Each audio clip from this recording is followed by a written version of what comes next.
Hey, everybody. Thank you for joining us tonight for Fall Clinic number 3 for Northwest Ohio District 7 Basketball Coaches Association. And we are extremely fortunate tonight to have Coach Donnie Campbell with us, donating his time to District 7.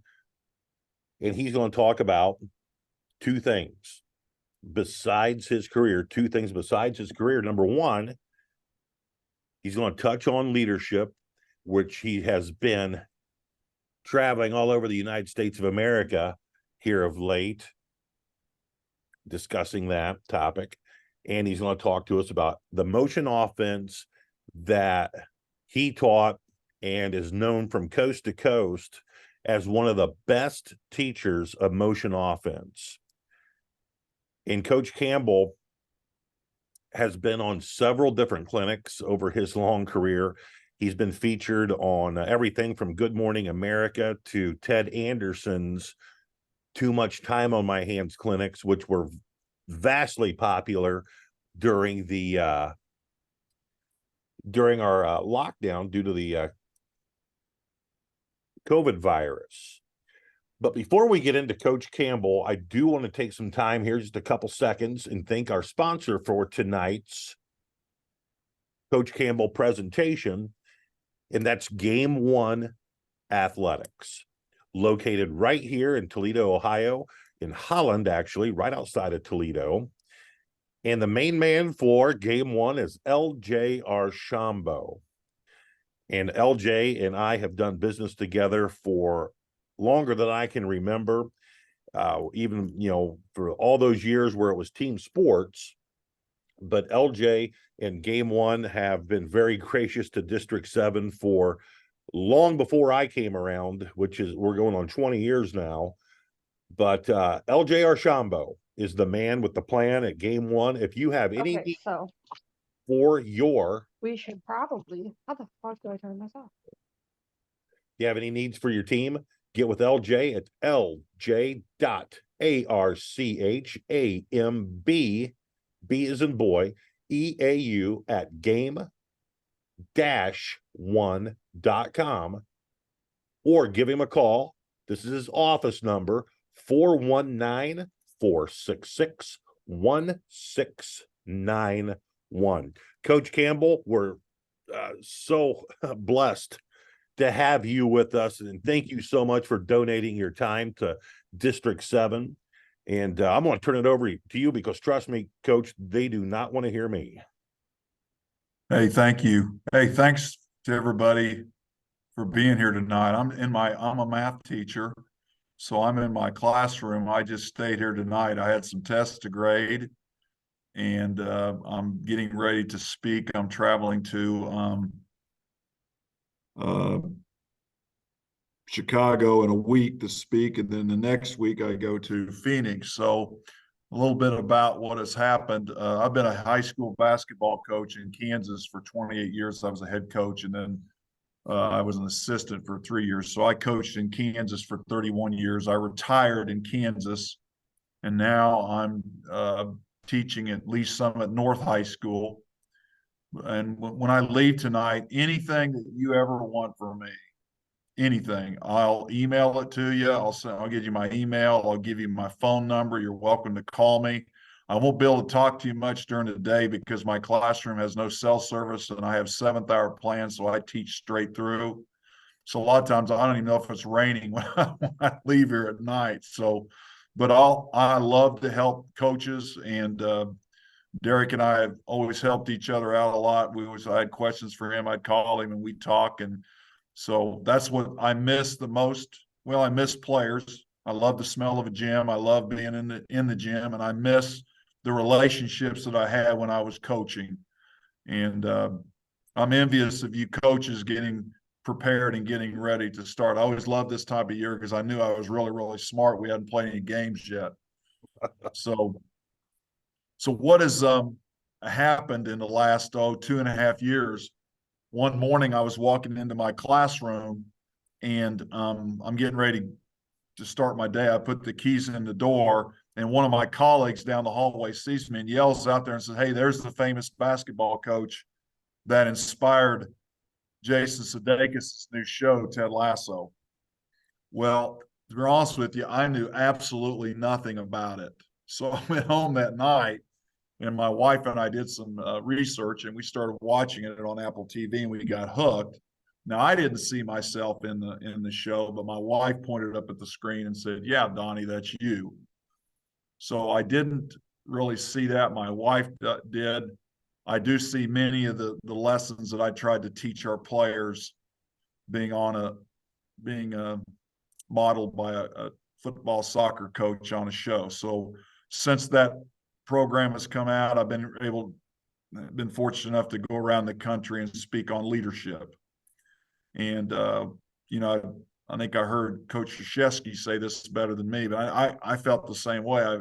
I've never felt like I was a basketball coach that led. I felt like I was a leader that just happened to coach basketball.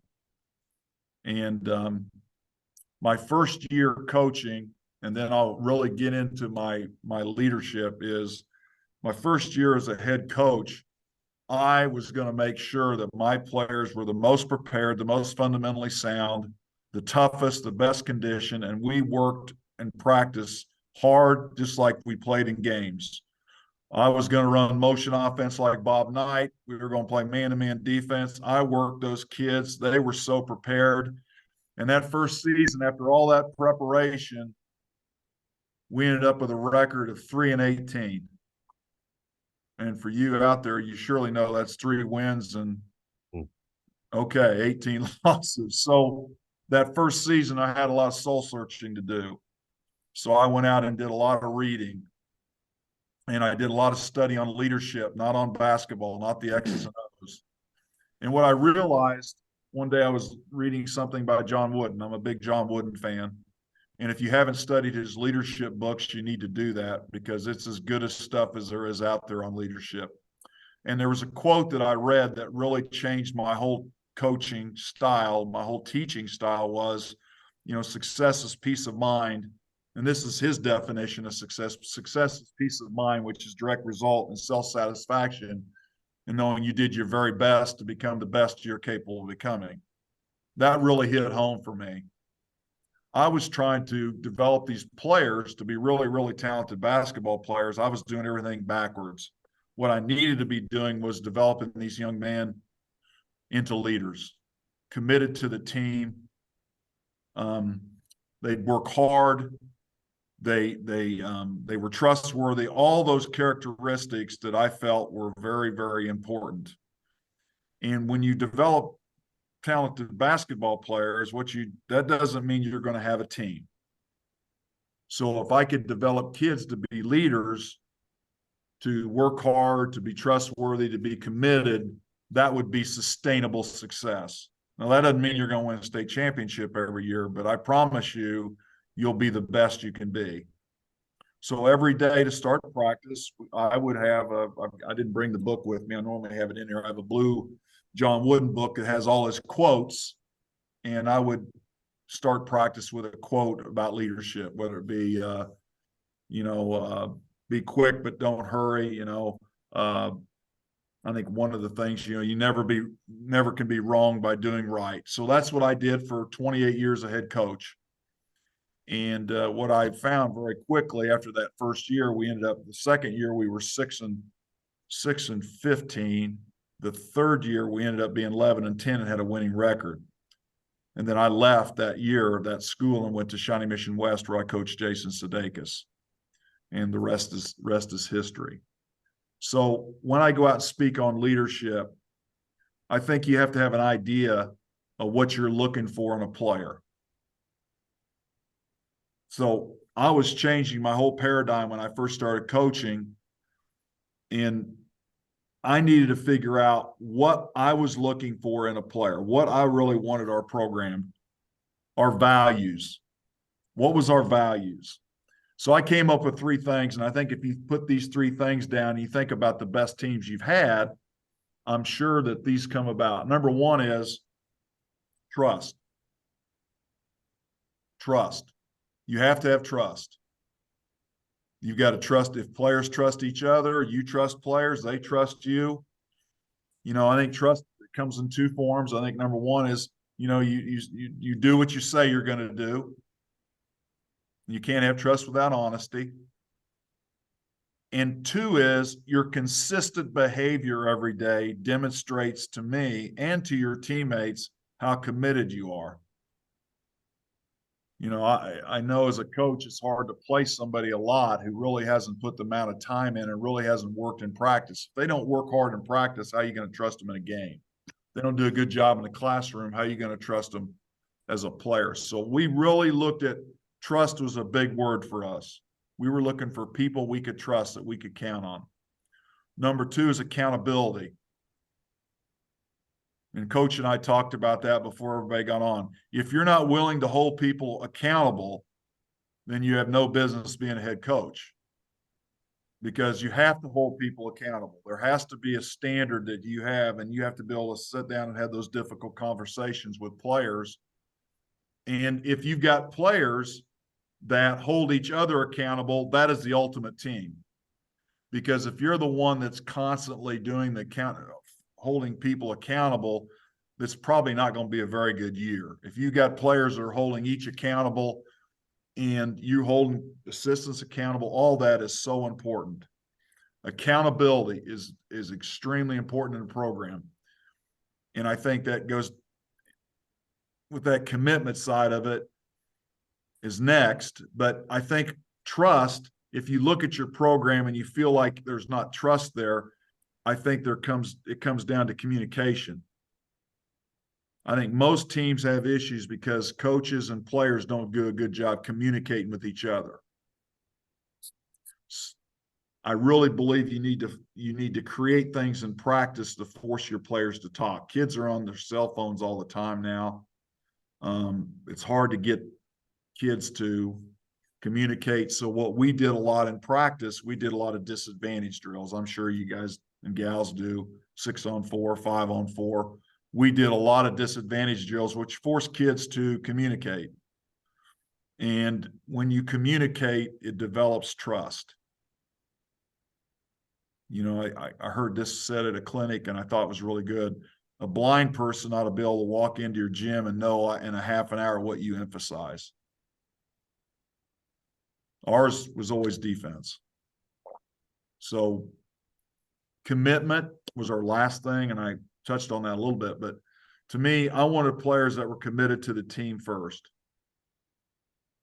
So our three things was trust, accountability, commitment. Those were the type of kids we were looking for. Now, are they going to know that as freshman, sophomore? No, but they need to learn.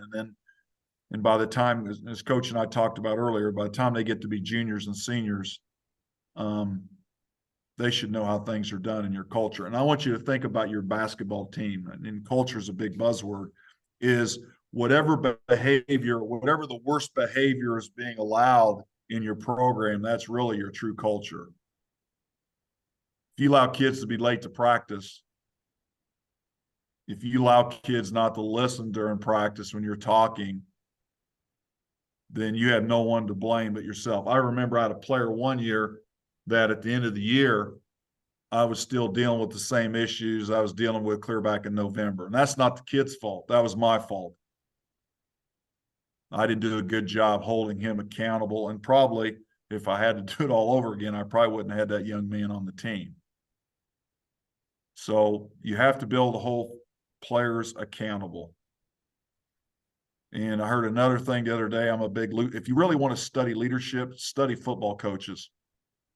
Study great football coaches, because they have a lot of plates that they've got to hold up and get everybody pulling in the right direction. They're the master leaders. Was what Lou Saban said, or Nick Saban, excuse me. I think of it, got it a long time ago. But Nick Saban said, if you want to be a leader, don't sell ice cream. It's the times you're going to make decisions that aren't going to be popular. Does anybody have any questions on leadership? Things that you're struggling with in your program that you think? I can tell you this right now. I would be an over communicator, and I'd make sure at my parent meeting every year, with your player parent meeting, I would give a card out. And it had 4 words on it. player, parent, officiate, coach. And they had to mark what they were going to do.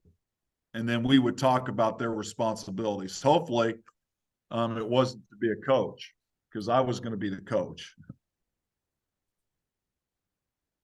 That seems very minute, but it's very, very, I think it really sends the message what's important. But you need to make sure your parents understand when they can meet with you, what you'll talk about. And of course, you won't talk about anybody else. And I went over that in my parent meeting. I'm sure you guys and gals do the same thing. Some of you maybe are interviewing for another job. And I think when you interview, it might be, I've always believed this. I've interviewed for quite a few jobs, and I never felt like I was the best coach. I felt like I was the right coach. When you go get a situation, you need to make sure you're the right coach for that job. You better make sure you're on the same page with that administrator. You better make sure that the person hiring you understands how you do tryouts. Do you keep seniors? Do you not keep seniors if they're not good enough? You know, everything needs to be laid out. And you're saying, well, maybe if I do that, then I won't get the job. Then let me tell you, if I'm an administrator hiring somebody and later they're not doing what they said they were going to do in the interview, I'm not a happy camper by any means. So when you interview, be honest. Even though it's probably a job you want, it's better to be honest than later come back and say, well, that's not what you said to me in the interview. You and your AD need to be on the same page. Again, are there any questions? I know I've just threw some things out there I was thinking about when I made my little list today.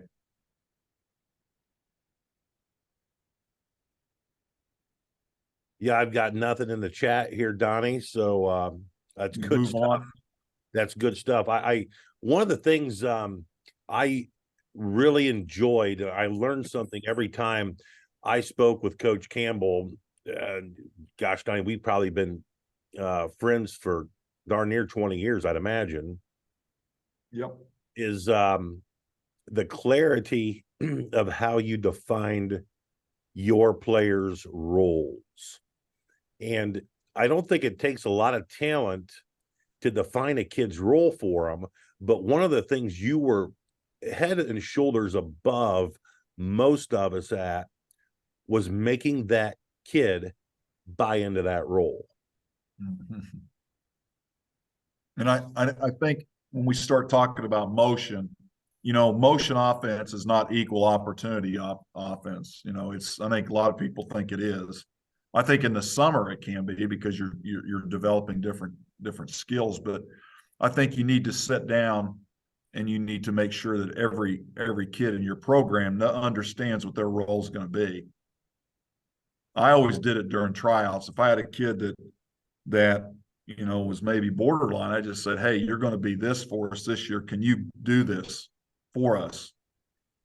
And then when you do that, you got to make sure that they understand to embrace that role. But you need to make sure too is how much you appreciate what they do. They need to know that. You need to take them aside. And if I had to coach again, probably I needed to do a better job of that. If sometimes, you know, when you get on a kid in practice, I never let a kid leave practice unless I put my arm around him and told him, hey, I'm on you because I know you can do better. I know you can do better. I see you. I see greatness in you.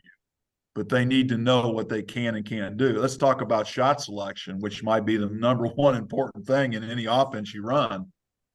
You know, I was never worried about a kid's confidence. I'm just being honest. I was more worried about my confidence on who was shooting. Now, you don't have to be the shooter on the team to have a role on our team that's going to really help us win. But I made sure that they knew when they could shoot and where they could shoot from. Again, that's that accountability piece that you have to have with players. And, you know, again, I'm sure the parents don't see it that way, but you're the coach. You see them every day in practice. you're going to put them in situations you have to take kids and put them in a situation where they can be successful every year. And you might have some offense that you found at a clinic might be the greatest offense in the world, but if it doesn't suit your players, then you're going to have to find something else to do. And that's another reason why I ran motion offense. Motion offense can be adapted to the type of players you have. You didn't have to change your whole scheme every year. If you're maybe I have 5 guards one year, I could run 5-man motion. Maybe I've got a really good post player and we're going to run regular offense, which is 4 out, 1 in. And then one of the things that Coach and I talked about earlier that I ran a lot of, which was triangle, which was 2 out, 3 in motion. We ran a lot of that and had a lot of success with it. I ran post exchange, which is 3 out, 2 in. I didn't run it as much, but I probably ran a lot more regular offense and more triangle were the 2 alignments that we ran a lot of when I coached. So again, I like running motion because I didn't have to change everything that we did every year. Just the alignment that we would use relative to the skill level of our players. So I think in offense, the number one thing, you have to have shot selection. I really do. I don't care what offense you run. You gotta take good shots. You gotta have the right people taking the shots at the right time. I think shot allocation, shot distribution is very important. And then I think the second thing is handle the ball without making mistakes. No turn the ball over. Don't throw the ball to the other team. There's many times that I would come in at halftime when we'd thrown the ball to the other team, had too many turnovers. And I say, kids, we're wearing white and they're wearing black. Quit throwing it to the black jerseys. I mean, that seems really simple, but, kids see, but they don't look. They see their teammate open, but more importantly, they need to see where the defense is and throw the ball away from the defense. And if you run motion, that's very important. I think it's extremely important to know where the defense is and pass the ball away from the defense. When you run motion, every pass does not have to lead to a basket. Work on pass faking. Improve your passing angle with the dribble. And, passing angles are so important, especially feeding the post. And then now the third thing was working to get each other open, and that's what we used with screening. So I'll talk a little bit about screening. Can you guys see this okay? Just give me a thumbs up. I hopefully you can see it. I'm just like I'm teaching. The first screening that we would use would be a down screen. And we only have one rule in our screening, was the screener is always inside the cutter. The cutter is always outside the screener. So I don't know, we'll just say this is a coach over here. He reverses the ball and he's going to go set a down screen for 2. Number 1 is he needs to call 2's name. There needs to be visual and vocal. He needs to call his name and see who he's screening. 2 is in motion offense, we are huge on 2 to 3. This number 2 to 3 is important to us because anytime you pass the ball, you should take 2 to 3 steps, depending on which foot you lead with, to get the angle to set the down screen. When you set a down screen, you need to have your seat pointed at the ball. So that's why you take 2 steps, try to get to the center of the floor, and then you sprint the screen. And this one is head hunting to screen his screener. I mean, we don't screen air and we don't screen somebody, don't screen our own teammate. Now it's 2's job is to set his man up with 2 to 3 steps towards the basket. Again, 2 to 3 steps. So depending on how he's defended, if he gets screened, he'll come to the ball. That's a straight cut.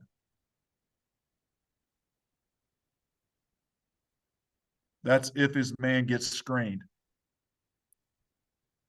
The second thing that could happen is when one sets the screen,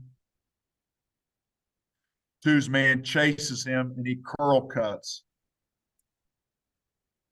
A curl cut.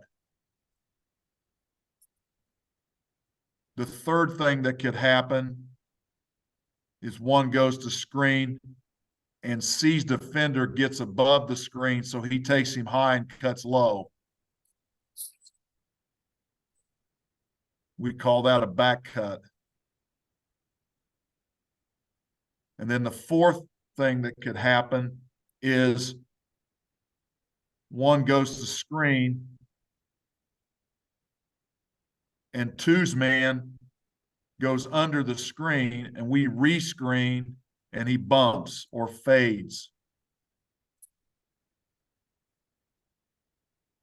So straight cut if the guy gets screened, curl cut if he chases, back cut if he gets above the screen, and the fourth thing is a fade if the defender jumps ball side.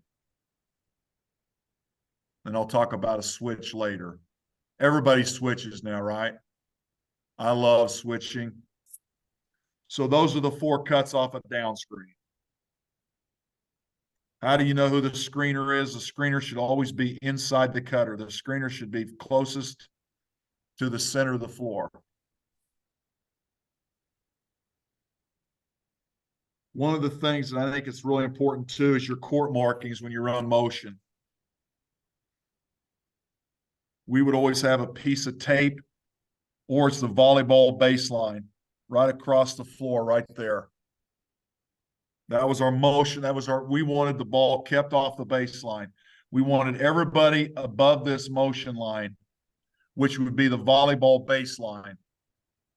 The only one that should be below that is someone who just cut or posted.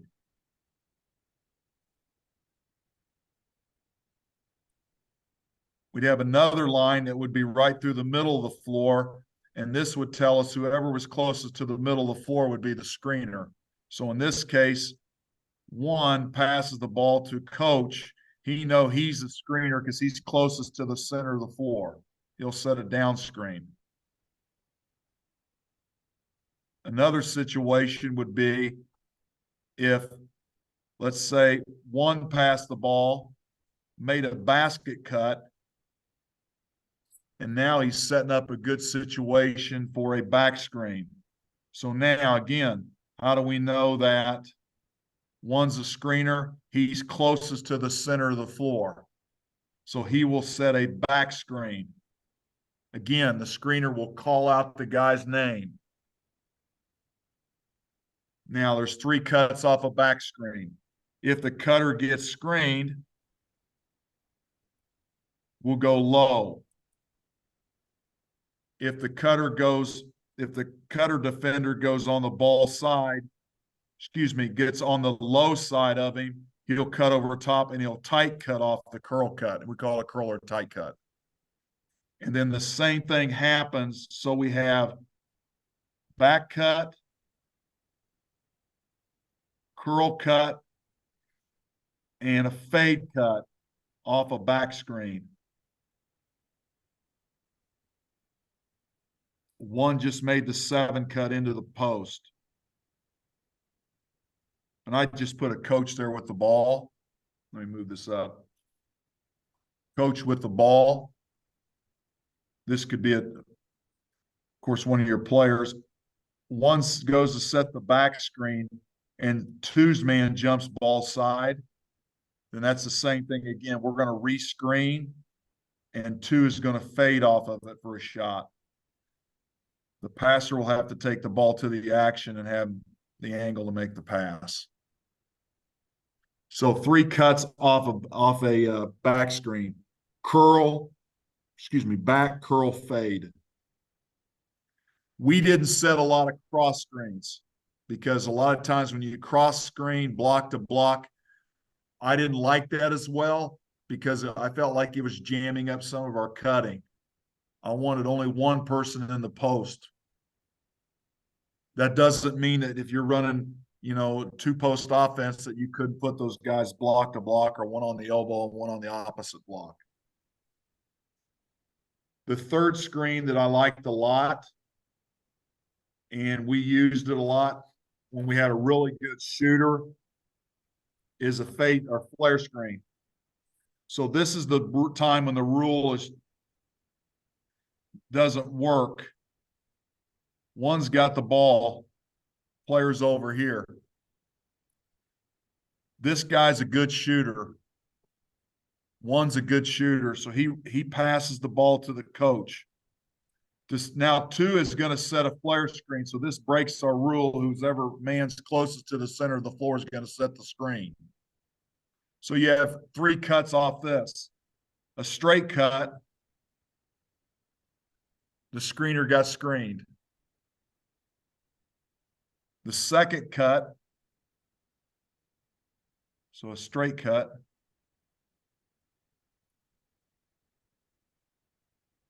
Reverse curl. The guy was chasing him. So reverse curl.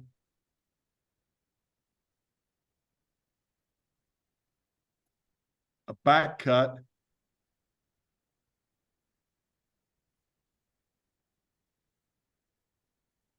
One's defender jumps the screen, so he back cuts, refuses the screen. We call that a back cut.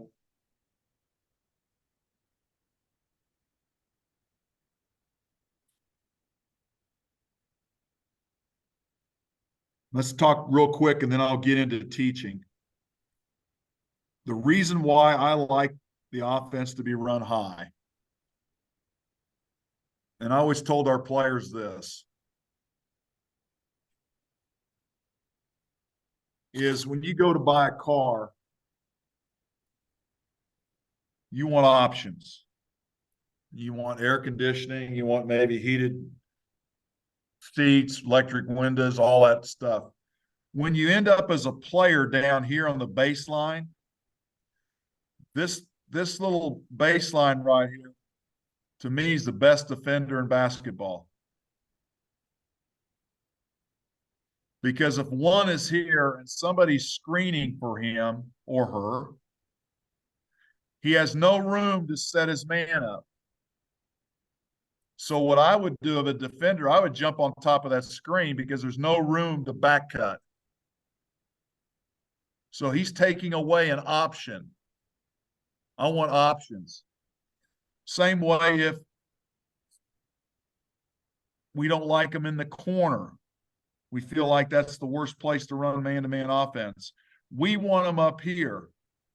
We want our players, well, put me at 2 here. If A plays him high, then he's able to take him high as defender and cut low. If A's man is playing him low or level, either way, then he can take his man low and cut high. If you're clear down on the baseline, you have no room to do those things.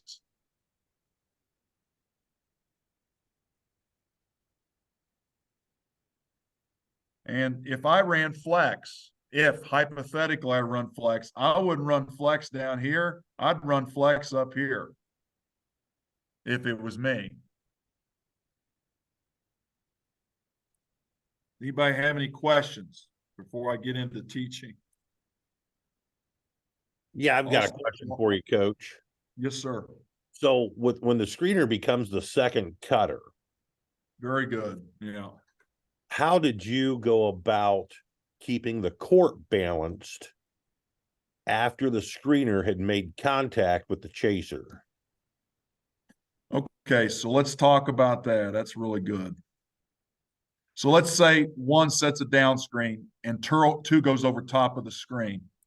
If you remember earlier, I said 2 to 3 is very important to us. What I mean by, when anybody catches the ball on the perimeter, unless they have a shot, drive, or immediate shot or immediate drive or immediate pass for an open teammate, we want them to hold the ball for a 2 count. There's so many times a kid will catch the ball and there'll be screening going on and a guy come open and he went past the ball instead of holding the ball and let the action occur. But when two comes over top of the screen, one should hold the screen for 2 seconds after he cuts. And anytime our cutter would go over top, we would step our screener out.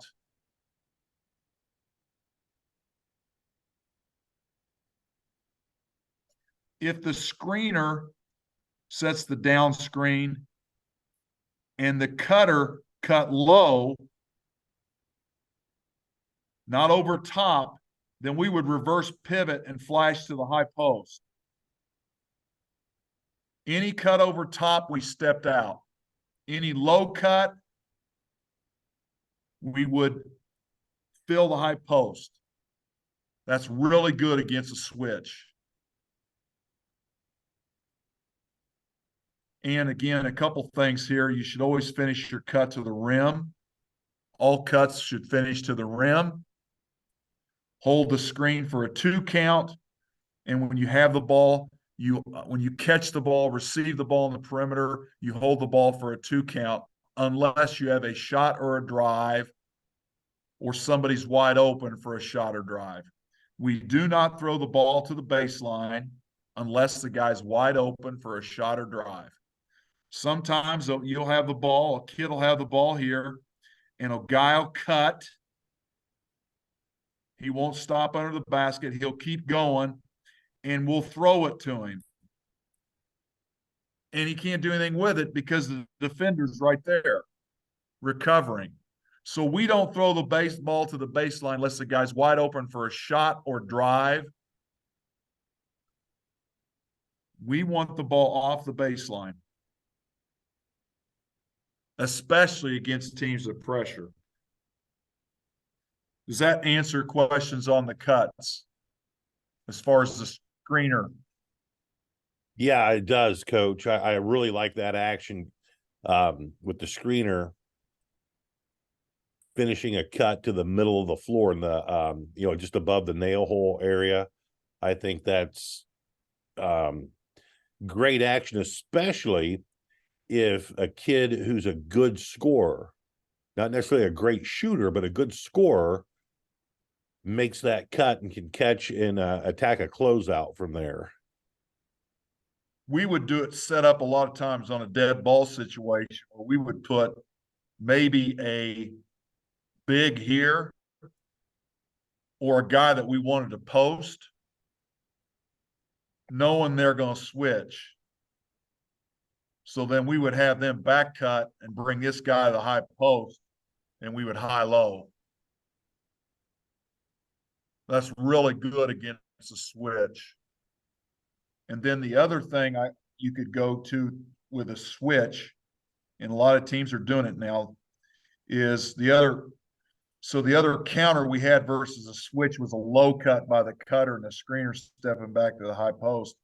The other thing that we did was we would slip. As soon as 3 would get to the decision point is the high shoulder of the screener. Then the screener would back cut, and then the cutter would continually onto the ball. So that's called a slip. We love that against switching defenses.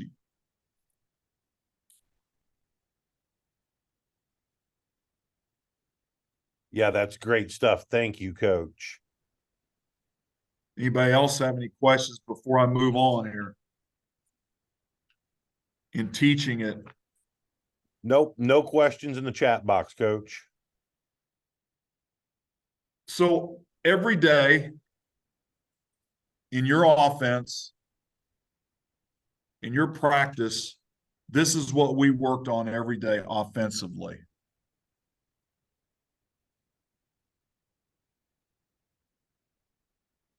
We had a philosophy, wanted better players in February, not better plays. We were trying to develop our players. So we were going to work ball handling every day.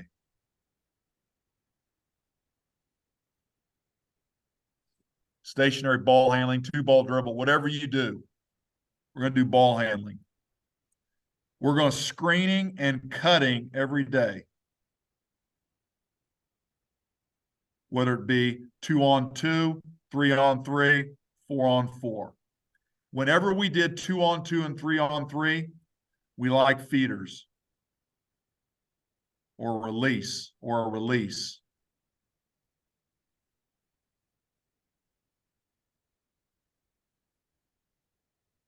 4-on-4 and 5-on-5, we didn't have an extra person. On 2-on-2 and 3-on-3, for example, I liked in a college practice when I'd go watch Coach Knight, they would have a manager out here as the release. I would have my extra player. So, for example, in our drills and practice, if we were going 2-on-2, the most players we would have at a basket would be 6. So we'd have 4 actually working and 2 waiting. So out of those 2 that were waiting, they would one of them would be the release, because I wanted them working on passing too. I remember we had those toss backs a long time ago, and those are great. But I think if you're going to work on passing, you need to have your players pass as much as possible. So when we would go 2-on-2, we'd have a feeder.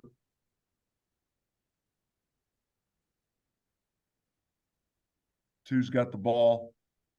We'd go defense, and we'd play 2-on-2 on this side, working on a down screen.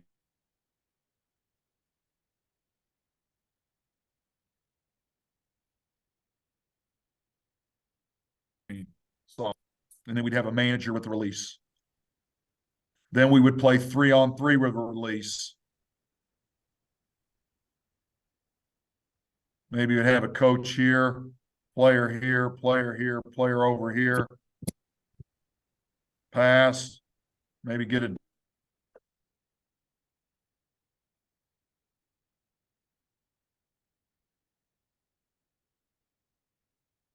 down screen here. Okay, maybe we don't get anything, any back screens, then we play. You can put the coach wherever you want. And then we would play 4-on-4.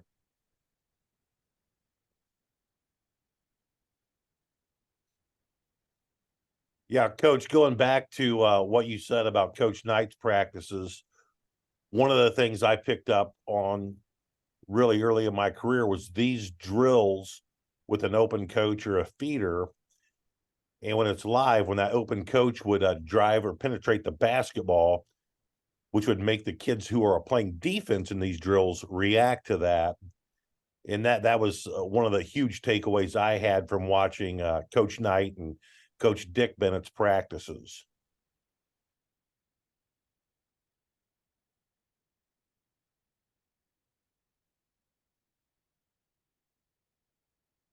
You have to work on helping on penetration. So if you can get somebody on defense to have to think about 2 things instead of just one, that creates problems. And I think you bring up a really good point, Coach. The thing about motion offense that's different than any other offense is the ball goes to the action. So, for example, if I have the ball right here, and let's say 3 and 4 is setting a flare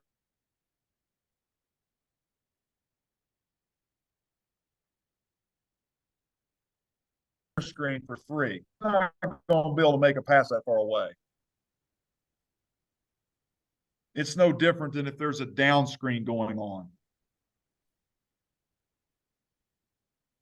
And the ball is over here. 1 is down screening for 2. 3 has got to take the ball to the action to shorten the pass. That's different. 3 has got to take it to the action. That's what's different about motion offense than running a pattern offense.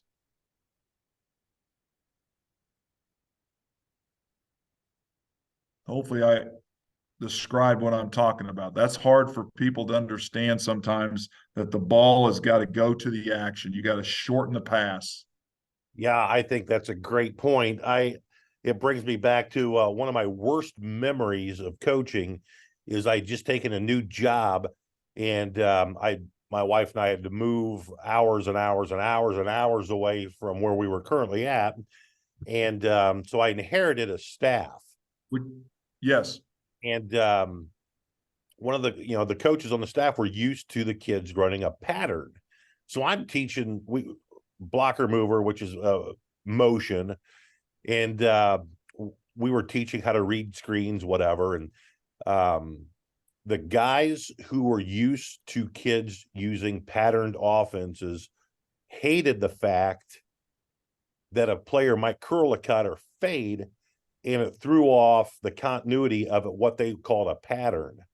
And it made me want to puke in my mouth because they're pissed at these kids or this cutter, and I'm congratulating him because he just made a good read.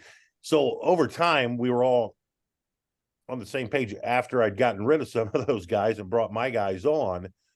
But I like the fact that you're comparing this to a pattern, because I think we would all agree that if you're preparing for a patterned offense, I think that is very advantageous to the defense versus what you're talking about.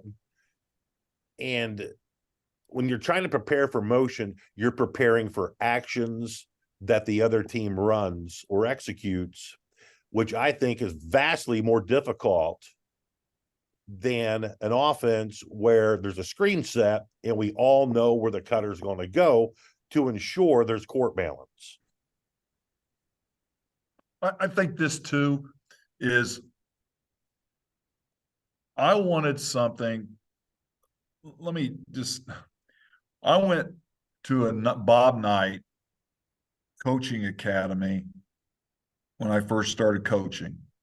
He used to run an academy up in Indiana for 3 days on the weekend. You watch 6 practices. He taught everything he did. I'm sure coaches probably been to it as well. It's unbelievable. He opens everything up. And as I was watching it, what I loved about what they were doing, because I didn't know whether I was going to run motion or not at that time. I was a brand new head coach. I played quarterback at Kansas State and basketball 50 years ago and 50 pounds ago. And then I played a short stint of professional football. And what people don't realize is, and I'm kind of going a long way around the mountain here, is when a quarterback drops back, the receiver has to read the defense. They don't just have some set route that they're going to run. They're going to take what the defense gives them. And the quarterback has to understand that too. So both people have to be on the same page. That's what motion is. You have to read the defense. You have to be hard to guard. So that really, when I watched what he was doing, it really ingrained in me how important it is to teach your kids how to play. Again, it goes back to I wanted better players. We wanted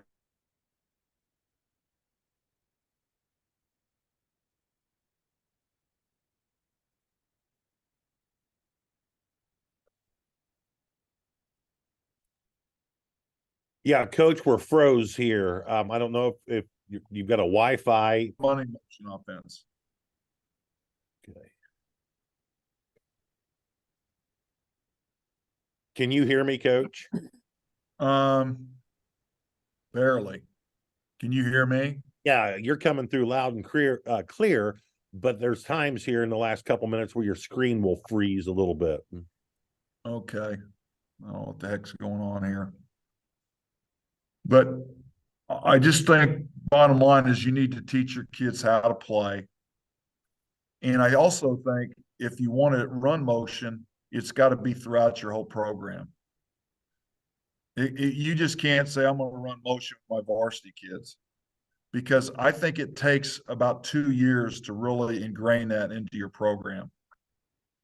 That's why so many people are not running motion at the collegiate level, because now with kids transferring in and out, they don't get the amount of time it takes to teach motion offense. It takes an enormous amount of time to teach motion offense. And I've always believed this. And again, I'm not a flex coach, but I'm just using that as an example. I mean, to me, flex is as good as the first day you put it in as the last day you run it. To me, motion is going to get better throughout the year as the kids learn how to play and learn how to read the defense. So I think you got to work on shooting every day, of course. We always started practice with shooting. Shot fake, pass fake. I think you need to work on that. And of course, your last thing you need to work on is playing versus man or zone or a combination.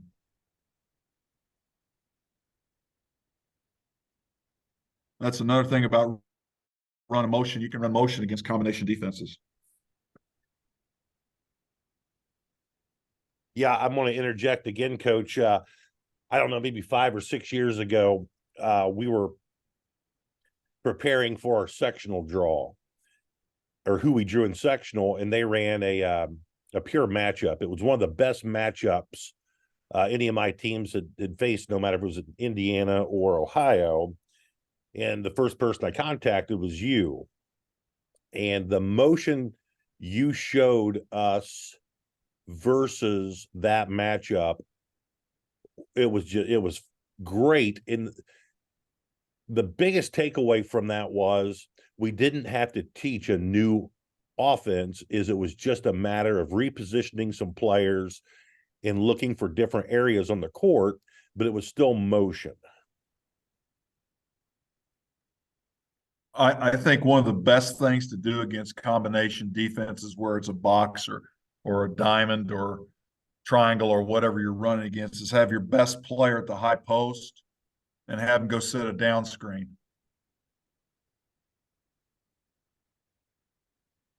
And Coach and I talked about this earlier, is I would always have my best player, and you might do this whatever offense you're running.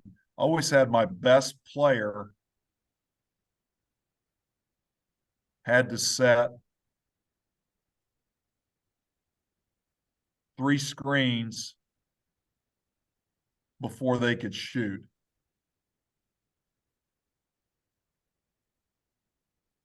Now, if they're wide open, of course, or they have a layup, they're going to shoot that, correct? So let's say, for example, my best shooter is setting a down screen.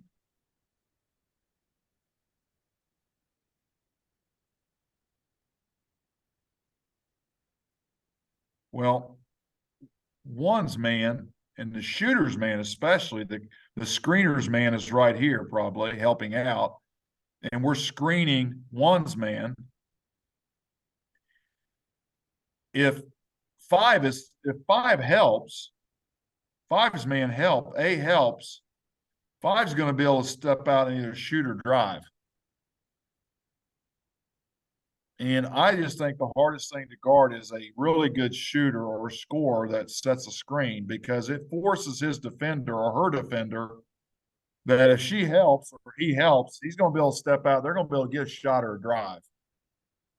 If they don't, if they stay hugged to their shooter, to the good shooter, then the cutter's going to be open. So I think if you in your offense have some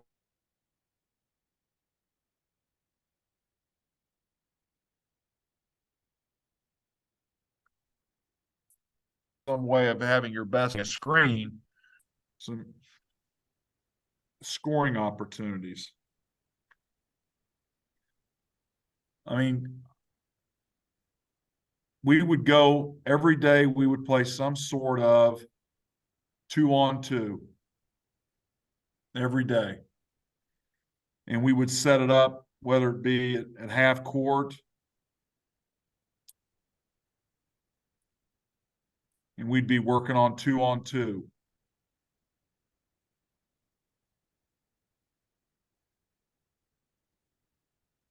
And we would play out of that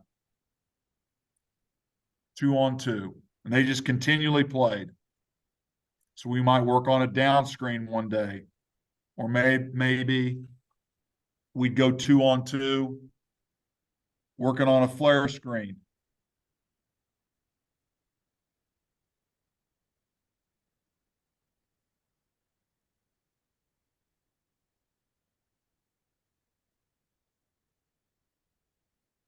We would do 2-on-2 almost every day. And again, we had a release. Then we would go to 3-on-3.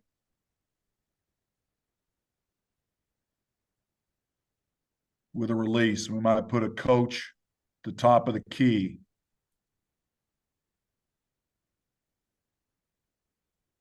And, I don't know what we might get. It's all kinds of things that could happen there.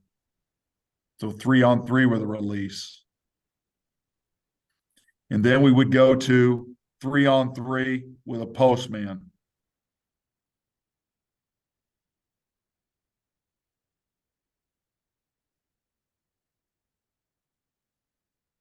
Now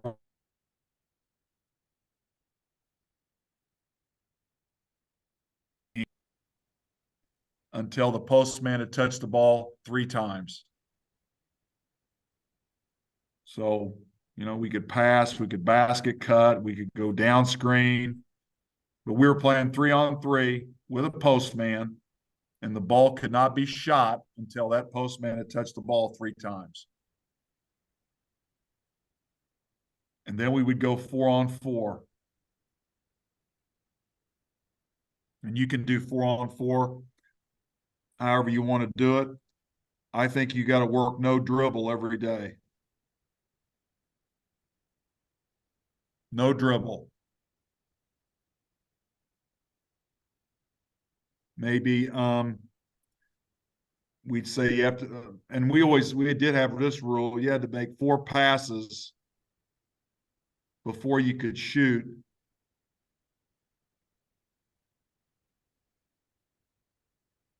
Unless you have a layup. You always got to put that in there. Another restriction we'd have is maybe let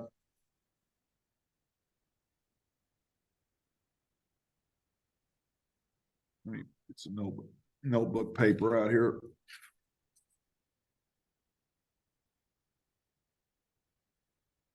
So, number of passes, what I talked about. Have to make so many passes. No dribble.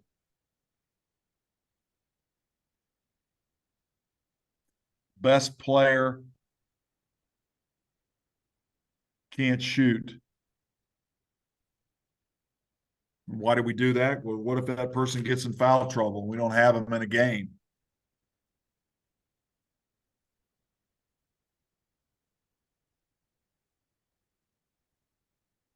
And I think another thing we talked about is if you got a really good post player, is post has to touch the ball 3 times before you can shoot.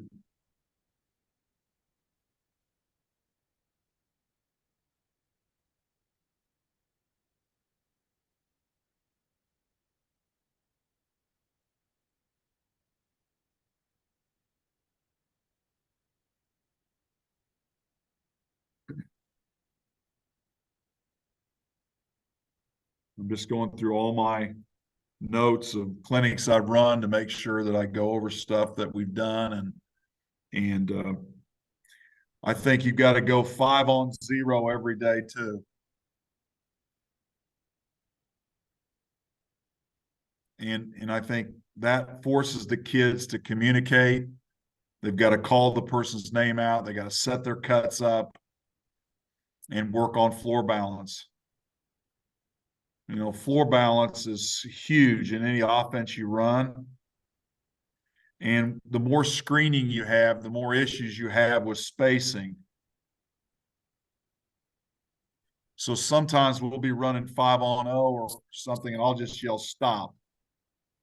And I'll just say, hey guys, we have 1, 2, 3 guys over here.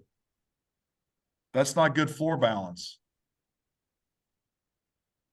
That's not good floor balance. We need to get this guy over here. They need to communicate and figure that out.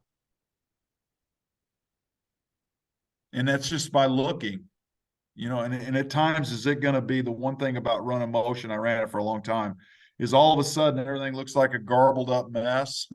And then all of a sudden it's like the fog cleared and some kid will come wide open for a shot. If you're patient.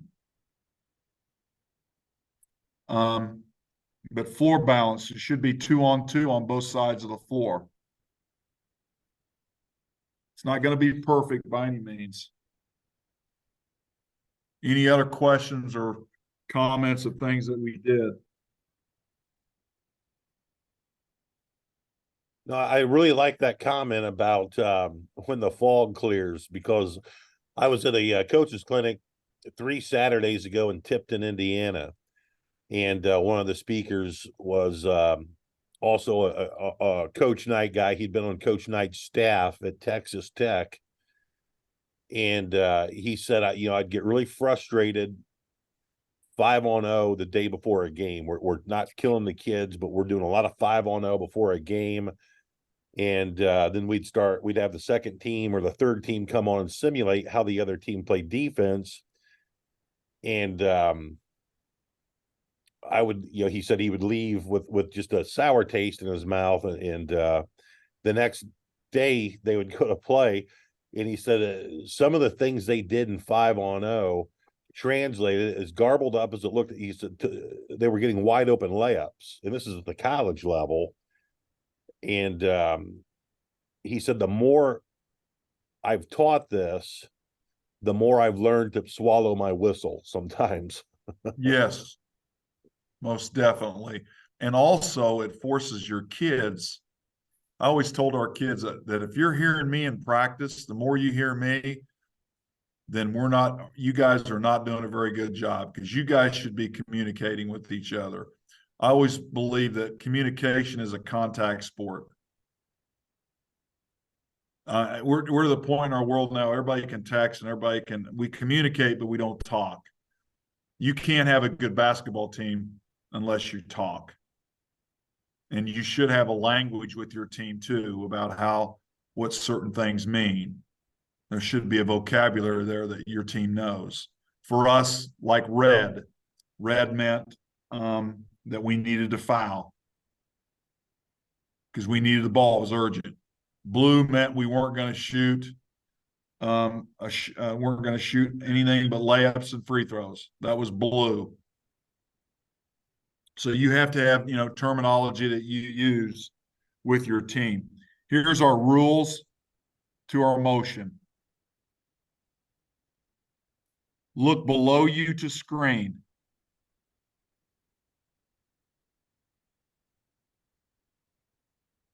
If somebody's below you, screen. Now, I'm going to make this. I watched Coach Knight, who I think is one of the greatest teachers of the game of basketball ever. I had a kid play for him at Texas Tech, and I've watched him the first day that he incorporated motion offense with his team. And he is so good. The really good coaches can take something very complicated and make it very simplistic. Motion offense is complex simplicity. But he said this, and I think it's pretty simple rule when it goes to this first rule. Anytime you're in this area right here, up in here, you're looking to set a down screen. You don't have the ball, you're looking below you to go set a screen. Anytime you're in this area, around the lane,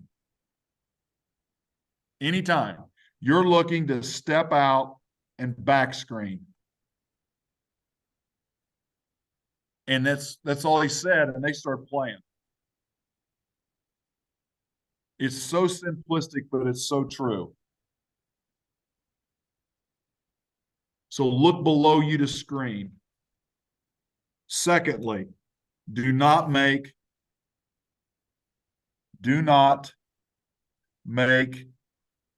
two consecutive cuts in the same direction.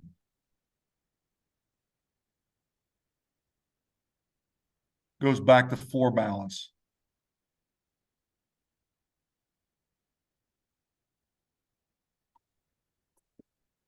Third, 7 things you can do after you pass.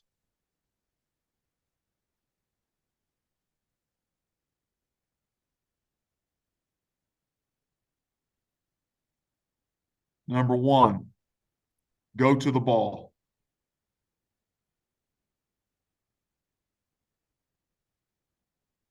Which is a handoff, right? Or hand back. Number 2, screen on the ball.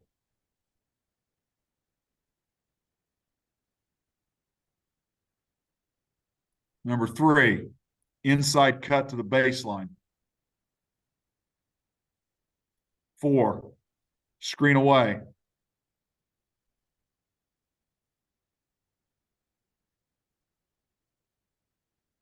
Down screen, same thing. Basket cut. 6, replace yourself. Go away and replace. Go away and come back. And 7, stay in one place.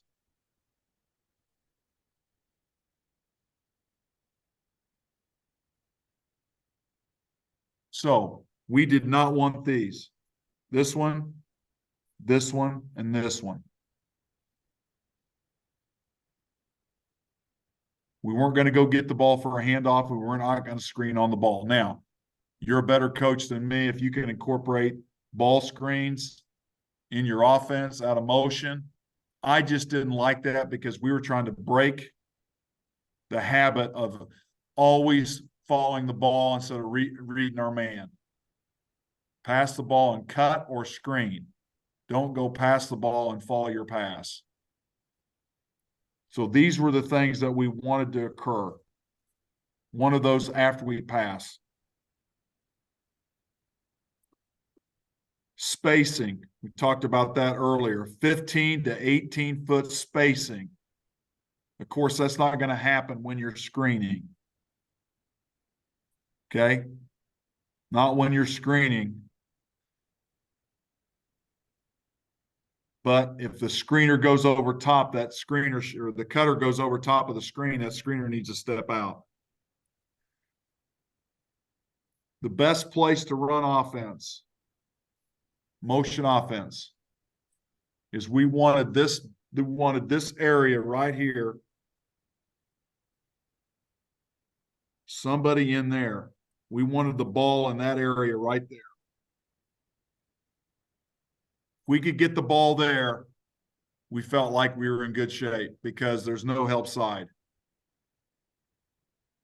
When you have the ball on the side, it's going to go there, but then you end up maybe playing 5 versus 2 or 5 versus 3. To me, the ball, it's an advantage to the defense when the ball's on the side. It's advantage to the offense when the ball's in the middle. So again, the ball's going to go to the side, but we wanted to get that ball up there, and then we wanted to get screening and cutting going on. And again, when we caught the ball, we tried to face the basket for a 2 count. Number 6, always go away from pressure. Don't fight pressure. If somebody's playing you, you're out here, and somebody's pressuring you, take them high and cut low and go away from it. Don't just run into it. Take them a little higher, take them away from where you want to go.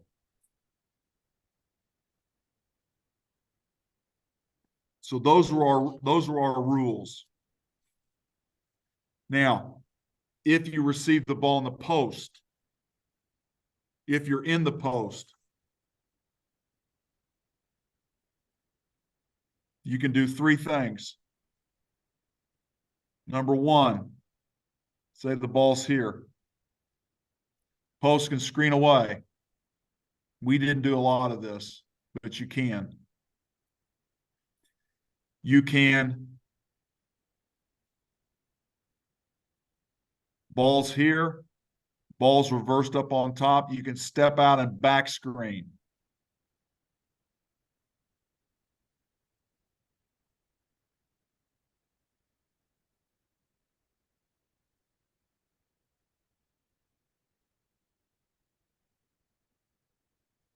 And I think too, and we didn't do a lot of this, I think you can replace yourself. You can go away and then come back. That's something to think about.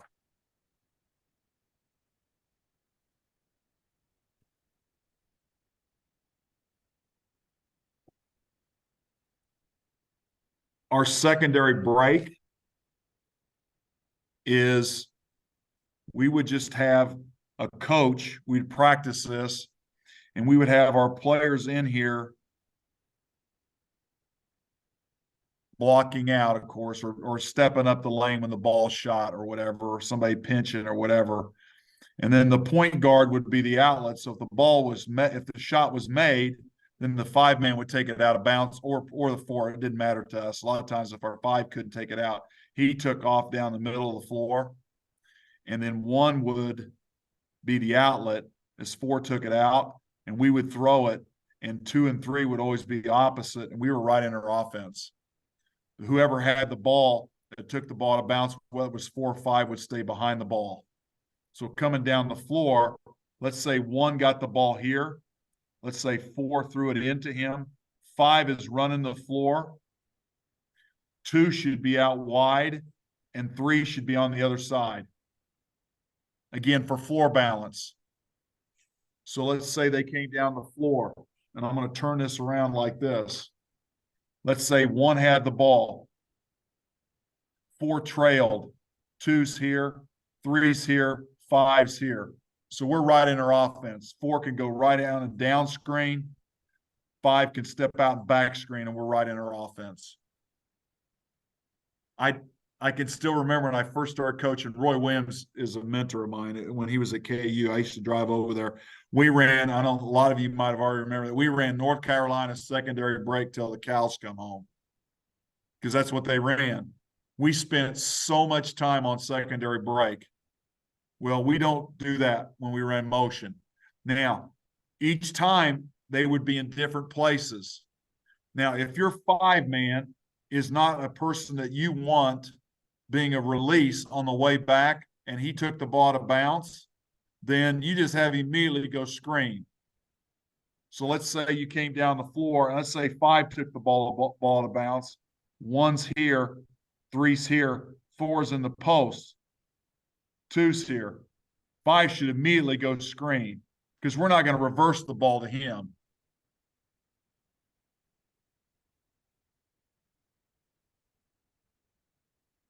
So we would go 5-on-0, just shoot the ball up and rebound it, whether it was made or miss, and just start coming down the floor. And I'd make them make 5 passes before they could shoot. Then they would score, and there'd be another coach on the other end bringing another group. You could also do this. We used to do this a lot. This is a coach's night drill. Is trying to kill 2 birds with 1 stone. 1, 2, 3, 4 or 5 on the baseline. These guys are on the baseline. Take the ball out of bounds with your offense. Let me redo it here. A, we're going to have your letters B, C, D, E. That's your team that's waiting. You have your, I don't know, if you want to run your out of bounds play with a group. Let's say we're doing this. I don't know, something like this. You know, we're getting the ball in bounds, let's say, and then we're going 5-on-0. We're running our offense, motion offense, 5-on-0. And we just keep running it on that end. Coach yells, change. So you're working on your offense, you'll change. The person who has the ball sets it down, and the closest one of these players picks it up, and they're going 5-on-5 against us the other end. Now, you could have the person that was guarding that had the ball set it down and touch the baseline. We don't do that. We just get back. And then if the other team, if the letters score on the other end, then the numbers are taking it out and bringing it back 5-on-5. So we're going 5-on-0. Then the letters are bringing it down 5-on-5 when the coach yells change. And then the numbers, the numbers will bring it back against the letters. So we go 5-on-0 with numbers. Coach yells change. Then the letters bring it down against the numbers.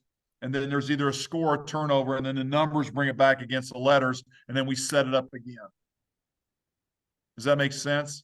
That's a Coach Knight drill. We used to do that a lot because that kind of, we worked on conversion this way. Yeah, we did that too, Coach. I think that's one of the best drills for focusing on two things at once, your offense and then transition defense. And one of the things that I think's been lost in the game of basketball that Coach Knight talked about a lot that really resonated with me when I was young is Coach Knight taught there are three aspects of the game of basketball: offense, defense, and transition. Well, don't say transition to him. Conversion, right? You better say. Yeah. I'd say that. I'd say that to him, and I'm sure he would say something to me, but he didn't like that. Can I tell a funny story about Coach? Yeah, I'd love to hear it. It's probably been 7 or 8 years ago. Coach Knight was coming to speak at a Nike clinic, and I applaud you coaches for being here tonight and listening to me. I'm sure that all the people in your program don't understand the amount of work you put in. I understand because I did it for a long time. They don't understand all the behind the scenes of preparation, and you guys and gals that are here wanting to learn shows that your commitment to wanting to improve yourself. And I hope that you get one thing tonight that'll help you. But of course, his was defense, offense, and then conversion. And I think you got to work on that every night somehow. But he was speaking at a clinic, and if you ever get an opportunity to get his tapes and watch his tapes, I'm not promoting them. I'm just saying they're the best. I mean, he if you want to run motion offense, you want to learn to him the best. He's the guy to listen to, and that's who I studied. But so he was speaking at a Nike clinic at a college here in Kansas City, and I called him up and I said, "Hey, Coach, I see you and you're going to be in town for a coaching clinic." And he said, "Yes." And I said, "Well, it'd be an honor for me to pick you up at the airport and take you and Karen to your hotel and then pick you up the next morning to go speak, and then I'll drive you to the airport." He said, "Oh, great. That'd be great, Donnie. Appreciate that." So next day I pick him up at the airport. Of course, him getting off the airplane is like, he's a celebrity. People wants his autographs. He's a big man. I mean, he's he's going to be noticed. So he gets off and he met somebody there that wanted Coach to come speak to his company. So this guy's going to take Coach out and me out to eat that night. Karen was tired. She didn't want to go out. But the next day we went out to eat with this guy and he took care of us. But the next day he goes to the clinic and he was awesome. And I said, "Hey, Coach, we got to leave. We got to get out of here. If we get into construction somewhere on the road, you're not going to make your flight." So he goes, "Okay." So we get in my truck and Karen's in the back seat and Coach is in the front seat, and I'm driving, and sure enough, we run into construction. Well, Coach says, "Well, just drive off on the side, go around these guys or whoever." I said, "Coach, I'm going to get a ticket. I can't do that. Just go around on the edge." And so I'm doing that. Well, then I get to a viaduct and I can't go underneath because there's not enough room. I'd have to go up and around, and I'm not going to do that. He goes, "Just do it." I said, "No, I'm not doing it, Coach. I'm not doing it." And he looks at me, he says, "Donnie, you're a really good guy, but I'm going to use some profanity here. Is that okay?" Absolutely. "But you're a chicken shit driver." So when I would text him, it would always be the CS driver from Kansas City. So that was my Coach Knight story. But does anybody else have any more questions or want me to talk about something? I want to throw one thing at you, Coach. You made my wheel turn.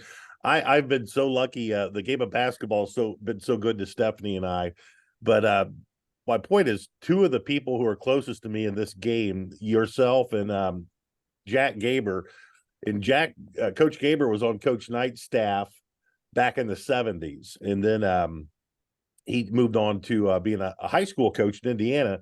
But when he was on Coach Knight's staff, Coach sent him to get his car washed, and one of Coach Knight's prized possessions is the Boston Celtics national champion or world championship key ring that Havlicek gave him. And Coach Gaber went and sat in the lobby and read the paper or whatever. The guy came out and said, "Oh, Coach Knight's car's done," and he handed him the keys, and that keychain was gone. And so Coach Gaber has a conniption fit. He knows that he's just going to get his life's going to be miserable.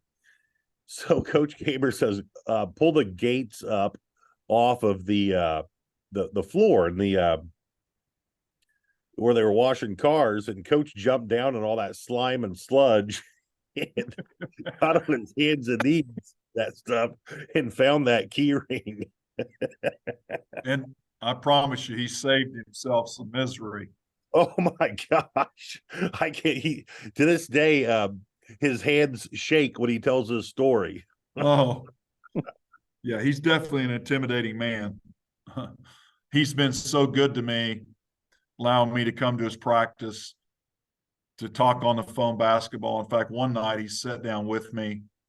When he was doing work for ESPN, he was up at the Sprint Center, and after the game, he took me. I drove him back to his hotel, and he sat out in the lobby with me for 2 hours, and we talked motion offense. He didn't have to do that. I mean, I didn't have a recruit. He didn't have a player. He just done a lot for me, and I'm very appreciative. And I just hope that some people can get some coaches can get something tonight, because I've been so blessed with this game, and now I'm giving back, and I see young coaches. I see a few of you. I'm here to help you, and I know coaches too. If there's something that I can ever do for you, I'm going to put my cell phone and my email up there for you. But if there's something you got some questions on, please do not hesitate to ask right now. I mean, I'll talk about anything you want to talk about. But I'll be honest with you. We didn't run any set plays. We ran motion offense. I would put them in an alignment, maybe put them in a stack alignment or something to start our motion offense. But we just taught kids how to play. And I think in the long run, if you're going to want to do this, I applaud you, because it takes a lot of time teaching, but you're going to have your whole program. If you can get your middle school coaches to do it too, I mean, that will really set you apart. And I believe this too. If you get where you're really good teaching and coaching motion offense, and your kids can do it and run it, you better have a good zone offense, because teams aren't going to play you man to man. That's what happened to us late in my career. Teams played us a lot more zone. They didn't play us man. They didn't want to guard that cutting and screening. Yeah, that's I remember going back to Coach Knight. They were playing somebody, this is years ago, back in the late 80s, maybe early 90s, somewhere around there. And a team who had never come out in zone before zoned IU, and coach didn't change anything. They just ran motion against this zone, and after it beat them terrible, And after the game, the coach walked over to Coach Knight after the game in the tunnel under the gym and said, "I guess that wasn't the best decision to play zone." And Coach Knight told him, "Oh, I didn't even realize you were in zone."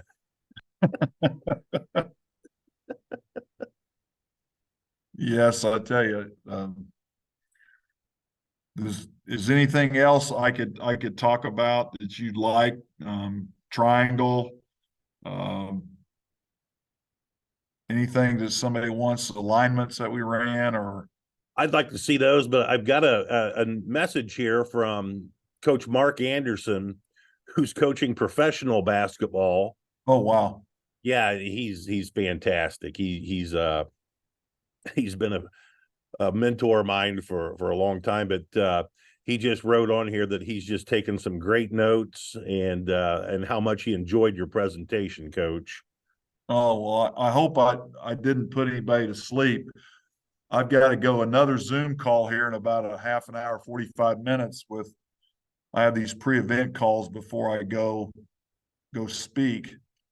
And I'm speaking in Phoenix, and I'm at a pre-event call here in about an hour. But I feel so blessed. I miss being in the gym and the smell of the gym and working with players. There is nothing. I envy you coaches that are going to do that every day. I still love the classroom. I teach math. I've been doing it 38 years, but it's not the same as having your own 15, 18, 20 kids that you get to make a difference with every year, to take these talents, those kids with different talents and personalities, and molding them into a team. That is something special. And again, I missed that, and maybe someday I'll get back in it. But I would love to help any of you, anything I can do to help you. Let me put my as maybe somebody's asking a question. This is my email.